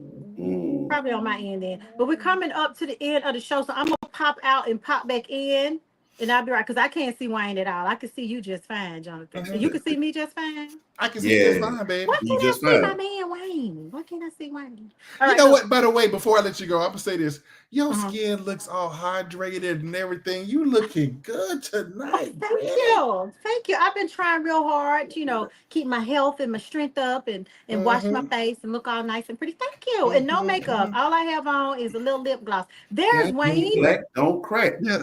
Black don't crack. Okay. That's And I it. want to say this too, ladies. Please, if you dating out here, oh my God, I am not dating right now. I'm not dating. I'm not on any dating sites. But if you are dating, I And want once we can to do this. I want to warn against this because we're about to call time on the show. I want to warn against this, ladies. If you are dating and you have a guy that you like, and I just had this conversation with two of my three daughters. My middle daughter's married, so she don't have to worry about this. But the other two, I told them this earlier today. If you are going to be in this dating game and you're going to find a young man that you like or an older man, whatever, you find a man you like, be clear and concise on what you want. If I have not learned anything else while dating, be clear and concise about what you want on that first date, in that first conversation. Be clear, be concise, set your boundaries, have structure, and stick to that shit. If he says anything that you don't like or whatever, hold him accountable and have him do the same for you. I have learned that lesson.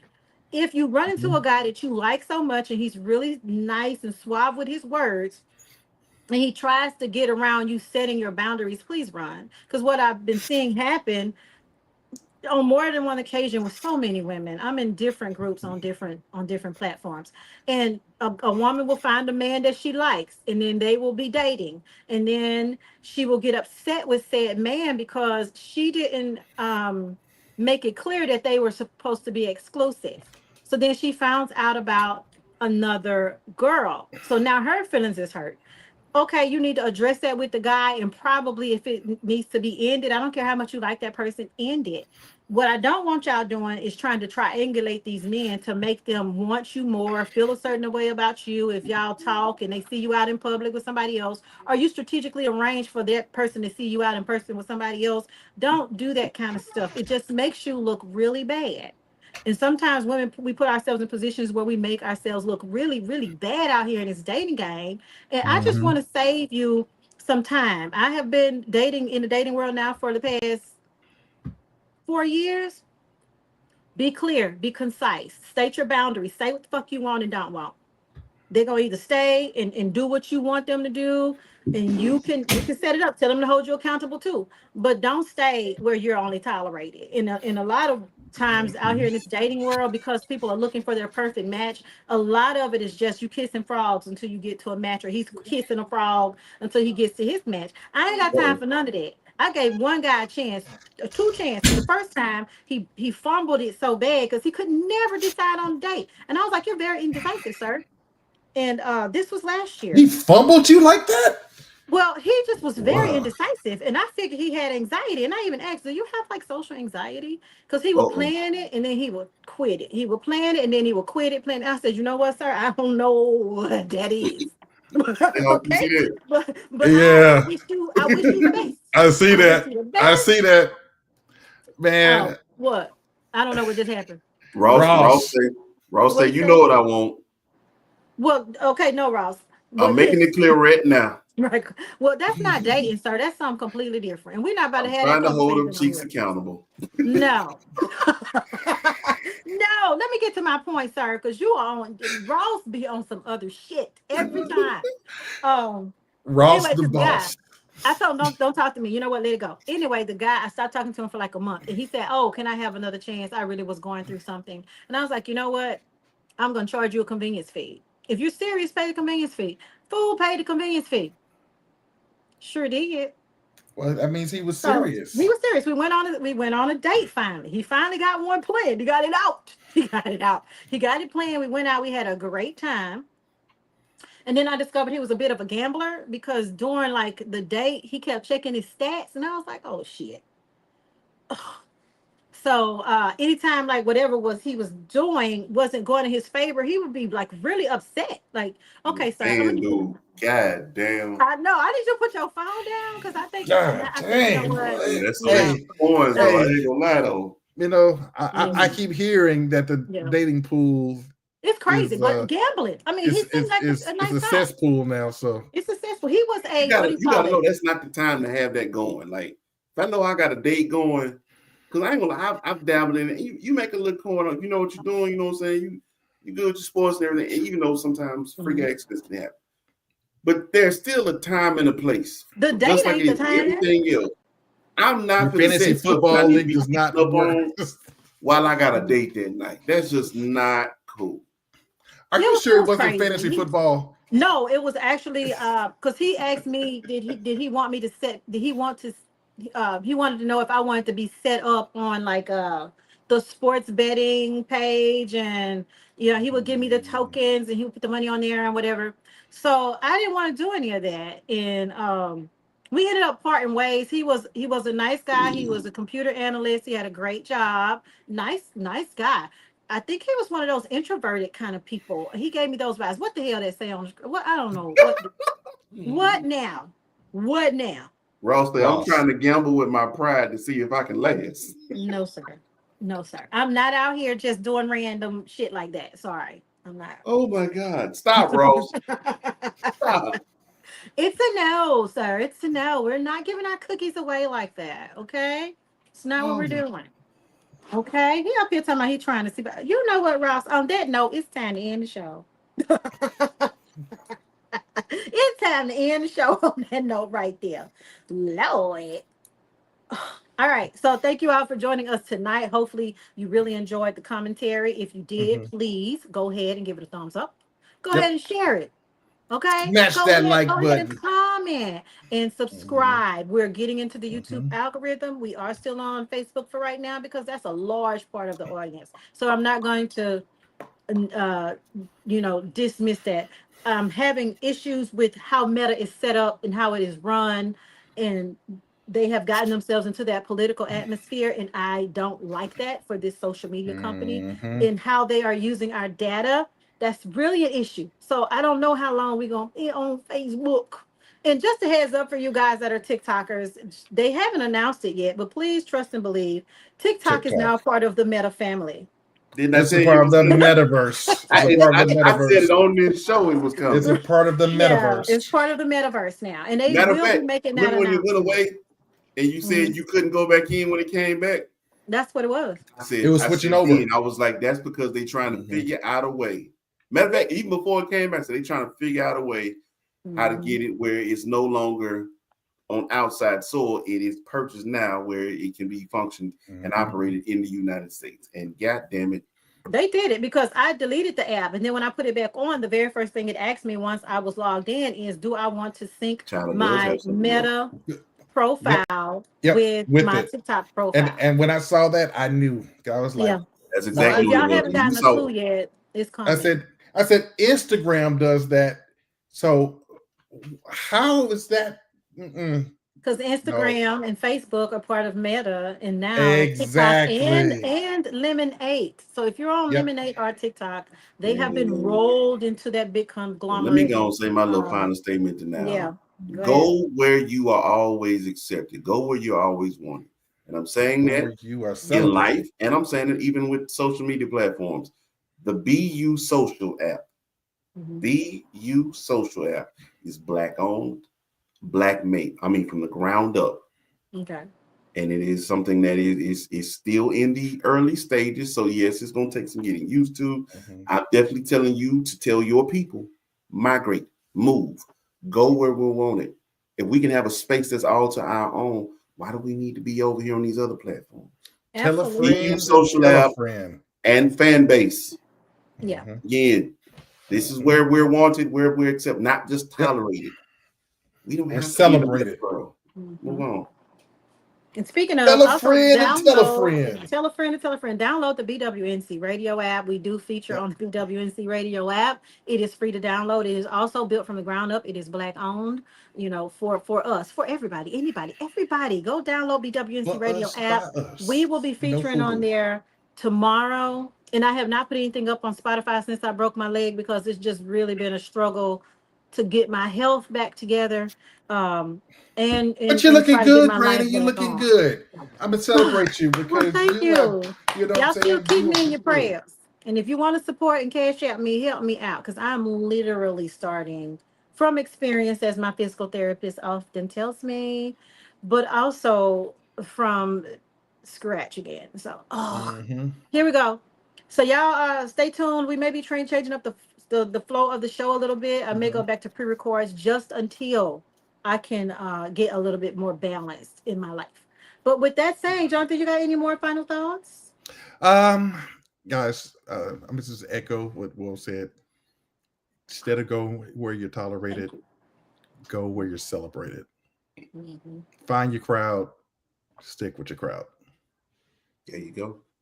Oh, All Ross right, said, "What's your thank cash you. app?" He asked you before you didn't respond. Oh, it is hashtag Cheryl Nathaniel. It's literally my name. Somebody have to put that in the